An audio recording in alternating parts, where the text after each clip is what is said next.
Ya, kita beralih ke Blora, Jawa Tengah. Pemirsa, ada ratusan ekor sapi yang kembali terpapar wabah penyakit mulut dan kuku atau PMK. Akibat wabah PMK ini, petani mengaku harga sapi mengalami penurunan.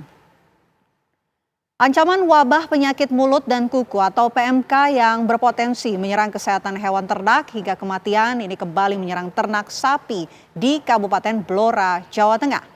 Sebagai daerah penghasil populasi sapi terbesar di Jawa Tengah, Pemkab Blora pun mengambil langkah pencegahan bersama para peternak. Di Kabupaten Blora sendiri, hingga saat ini ada 360 ekor sapi yang terpapar penyakit PMK.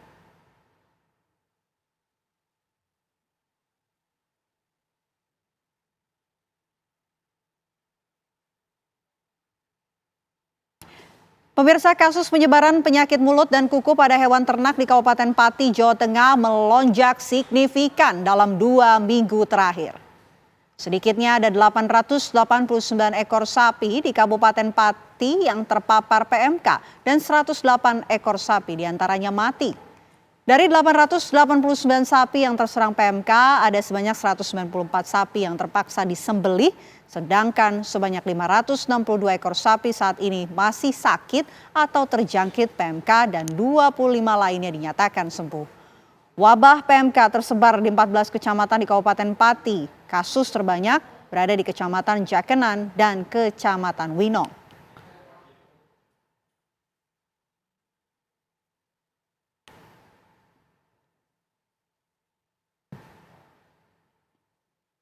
Ya, untuk membahas mengenai wabah PMK ini, pemirsa, kami ajak Anda terhubung bersama dengan Dirjen PKH, ada Bapak Agung Suganda. Selamat malam, Pak Agung.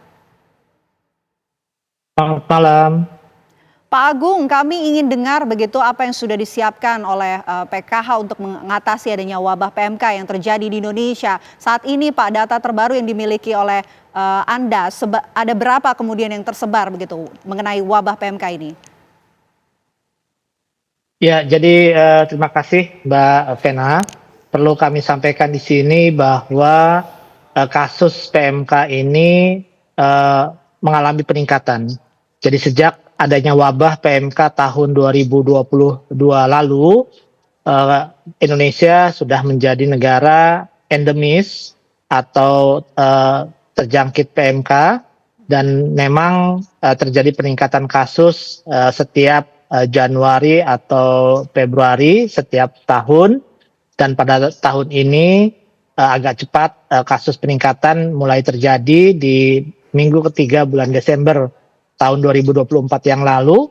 Dan dari data informasi Sistem Kesehatan Hewan Nasional yang kami terima laporan dari daerah, sejak tanggal 28 Desember 2024 sampai dengan 8 Januari 2025 kemarin, sudah dilaporkan sebanyak 13.287 ekor sakit terkena PMK, dan ini tersebar di 10 provinsi, kemudian juga kematian mencapai 305 ekor dan potong paksa sebanyak 117 ekor.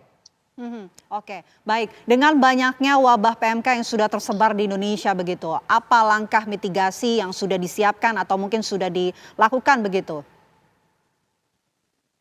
Ya, langkah mitigasi terkait dengan PMK ini, kami di Kementerian Pertanian telah mengambil langkah-langkah cepat dan sebagai respon cepat kenaikan kasus pada minggu ketiga Desember tersebut, kami telah mendistribusikan kembali vaksin PMK pada tanggal 28 Desember sebanyak 50.000 dosis, beserta obat, vitamin, dan desinfektan ke 7 provinsi, 6 provinsi di Pulau Jawa, dan 1 provinsi di Sumatera, yaitu di Provinsi Lampung yang melaporkan adanya kasus PMK dengan peningkatan yang agak signifikan. Dan tentu ini digunakan untuk melakukan kegiatan vaksinasi untuk ternak yang sehat, kemudian juga pengobatan dan juga penyemprotan atau desinfeksi di kandang dan pasar ternak.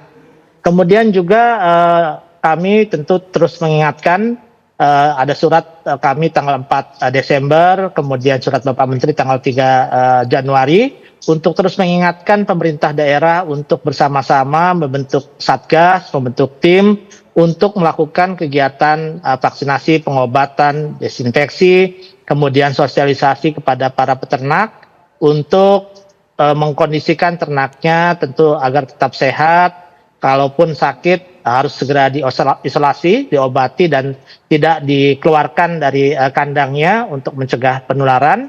Dan tentu juga kami memberikan layanan hotline untuk pelaporan di samping melalui sistem informasi kesehatan hewan, juga melalui WhatsApp yang sudah kami sediakan nomor khusus untuk digunakan melaporkan kasus, dan tentu ini akan segera kami respon tim gabungan dari kabupaten kota, provinsi, Baik. dan juga dari pusat. Seperti itu, Mbak. Pak Agung, bagaimana kemudian dengan langkah Kementan untuk memastikan pasokan dari daging ternak ini aman untuk dikonsumsi, mengingat kita juga sudah dekat begitu dengan Ramadan dan juga Idul Fitri? Ya, peningkatan kasus PMK ini juga tentu diiringi dengan mulai meningkatnya mobilisasi ternak, khususnya ternak-ternak muda yang akan disiapkan untuk kebutuhan Hari Raya Idul Fitri dan Idul Adha.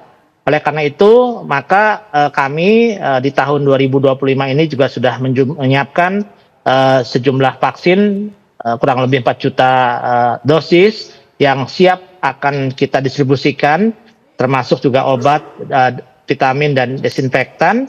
Dan vaksin ini akan digunakan untuk vaksinasi di bulan vaksinasi yang kita lakukan di akhir Januari sampai dengan Februari. Tentu dalam rangka untuk memastikan bahwa ternak-ternak yang akan dilalu lintaskan untuk memenuhi kebutuhan di Idul Fitri maupun nanti di Idul Adha itu sehat, dan kita tetap bisa mendapatkan daging maupun ternak untuk kebutuhan hari besar itu dalam jumlah yang cukup. Tetapi yang perlu kami sampaikan di sini bahwa penyakit mulut dan kuku adalah penyakit yang tidak menular kepada manusia, dan tingkat kematiannya juga sebetulnya relatif kecil. Sepanjang ternak yang sakit ini diobati, kemudian juga diberikan makan dan perawatan yang cukup, itu kematiannya kurang dari 2%. Dan jika diberikan makan yang cukup tadi, maka sapi atau ternak ini akan kembali sehat dan tentu bisa dipotong dan dagingnya bisa dikonsumsi untuk kebutuhan Idul Fitri. Kemudian yang perlu diketahui juga bahwa untuk memenuhi kebutuhan daging nasional kita, di samping menggunakan daging-daging yang berasal dari sapi lokal, kita juga saat ini masih mengimpor daging sapi beku dari luar, dan juga termasuk mengimpor sapi bakalan dari luar negeri untuk dipotong di Indonesia. Jadi untuk kebutuhan Idul Adha, Idul Fitri maupun juga Idul Adha nanti, kita pemerintah bisa menjamin ketersediaan daging sapi kerbau ini bisa tercukupi. Begitupun juga untuk ternak menghadapi Hari Raya Idul Kurban nanti. Kita sudah punya pengalaman di tahun 2022, 2023 kemarin, dan alhamdulillah kita sudah bisa melewati itu semua dengan baik. Oke, dari PMK Pak, untuk menghindari adanya pedagang ataupun peternak nakal, kemudian bagaimana cara memastikan daging yang dikonsumsi ini aman begitu? Ya, yang pasti jika ternaknya sakit, kami menghimbau kepada para peternak agar tidak menjual ternaknya, tetapi mengisolasi dan memberikan pengobatan serta perawatan yang cukup sehingga ternaknya bisa kembali sehat. Dan jika memang terpaksa, maka bisa dilakukan potong paksa, dan sekali lagi PMK ini tidak menular kepada manusia. Sehingga sepanjang pemotongannya dilakukan dengan baik, dan yang paling penting adalah harus menjaga agar jangan sampai potensi penularan melalui media, bisa darah dan sebagainya itu tidak menular kepada ternak yang sehat yang belum divaksin. Tapi kalau sudah divaksin tentu ini akan tidak terserang dari PMK ini juga.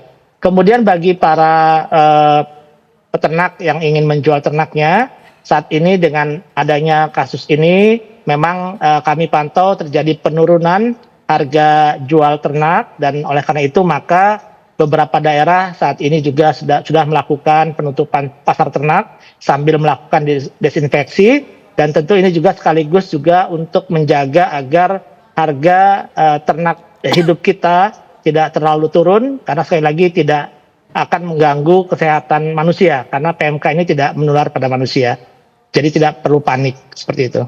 Baik, terima kasih banyak Dirjen PKH Bapak Agung Suganda atas waktunya di Apa Kabar Indonesia Malam, Pak. Selamat malam.